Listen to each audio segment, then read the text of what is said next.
মাহমুদে যে আল্লাহু আকবার বলে সিজদায় লুটিয়ে পড়বেন, আল্লাহ রাব্বুল আলামিন বিশ্বনবীকে এমন কিছু চমৎকার শব্দ শিখাবেন, ওই শব্দগুলো দিয়ে আল্লাহর প্রশংসা করে বিশ্বনবী কাঁদতে আরম্ভ করবেন।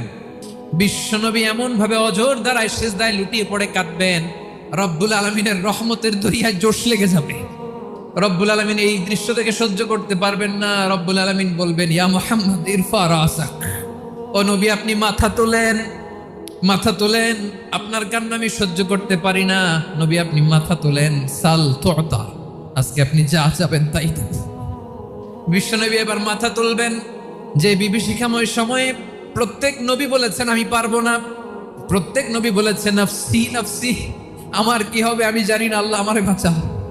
প্রতিটি নবী বলবেন নফসি নফসি, আল্লাহ তুমি আমারে বাঁচাও, আমারে বাঁচাও। বিশ্বনবী মাথা তুলবেন, তুলে বলবেন রব্বি হাবলি উম্মতি, আল্লাহ তুমি আমার গুনাহগার উম্মতকে বাঁচাও।